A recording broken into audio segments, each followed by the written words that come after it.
Hi everyone, I wanted to show you, I had a display idea for my Halloween trick-or-treater dolls and my zombie girl.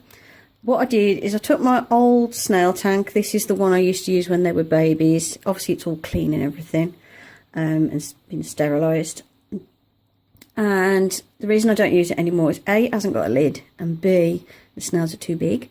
So what I did was the sides I painted black, just with acrylic paint. I mean, I know it's not perfect, it should be glass paint really, but it's better than nothing. And the back has got a piece of black foam board behind it, and then I've stuck some black fabric that's matte and some spooky fabric in there, and then I've draped some over the back inside. Sorry, it's really hard to try and show you. Sorry, it's really hard to show you in this light because obviously the glass keeps reflecting everything. And then I dripped some spooky fabric over the top to make it look like it's some sort of cage or some sort of, you know, they've been imprisoned sort of thing, they've been captured. Kind of inspired by Cabin in the Woods, where there's all those cubes with all the different monsters in. That's kind of where I got the idea from.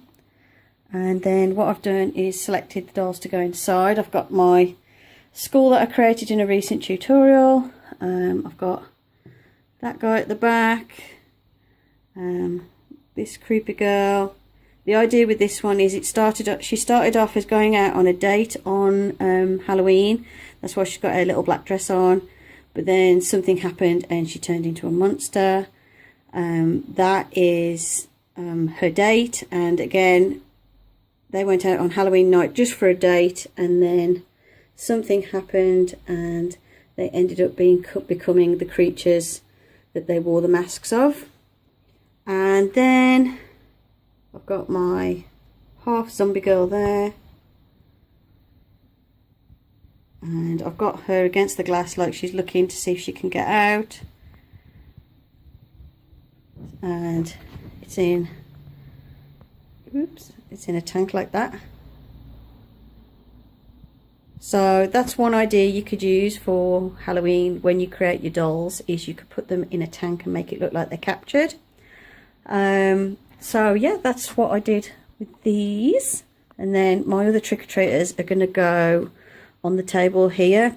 On the top of my display case is where I'm going to have my Halloween stuff out and my Halloween things on display, especially like the dolls I create. I'm going to make some more houses to go in the spooky village, because I want to turn them into a spooky village. So that lights up. I've got Alyssa back there at the minute. She's my favourite Monster High girl, and I've put her back in her original outfit for Halloween. She's there at the minute. She probably won't stay there, I don't know yet, or I might stand her up at the back and then have all the rest of my Halloween figures at the front. I've got my blue demon guy, he's out at the minute.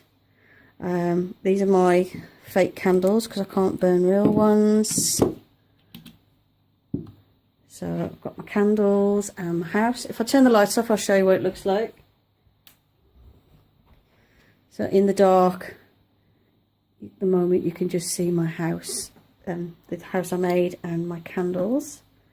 There's Elizabeth, a demon dude, and these guys in their tank. I might put some sort of lights in the tank. I haven't decided yet. I think that it would look better if I've got some sort of light in the back, but something at the back that'll just create a glow, nothing too bright. So I might get some of those LED tea lights and just stick them at the back behind the dolls where you can't see them, just so it'll light up that tank. So yeah, this is my little Halloween display in my art studio so far. Just want to turn my candles off. These are quite good actually. These I had from probably like Range or something last year, and they're actually made out of wax, but then they've got the electric light inside. So I do like those candles actually because they're fairly realistic. All they need really is more drippy melty effects. I might actually work on those and improve those. So yeah, that's an idea on how to display your dolls for Halloween, especially if you've made creepy, spooky ones like me. So yeah, hope you enjoyed this little video. Thank you for watching, and I'll see you in the next one. Bye for now. Ooh.